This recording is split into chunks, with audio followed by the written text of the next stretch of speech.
तेलंगाना के नागरकुर्नूल जिला से सामने आने वाली ये वीडियो ने सबको हैरान कर दिया है। वीडियो में देखा जा सकता है कि एक ऑटो रिक्शा में बड़ी तादाद में स्कूली बच्चे, उनके बस्ते, लंच बॉक्स और पानी की बोतलें ठूंस कर बिठाए गए।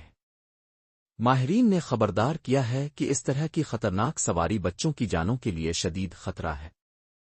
लोगों का कहना है कि अंग्रेजी मीडियम प्राइवेट स्कूलों की बहुत ज्यादा ट्रांसपोर्ट फीस की वजह से वालिदैन मजबूरी में ऐसे गैर महफूज ज़राए का इंतखाब कर रहे हैं।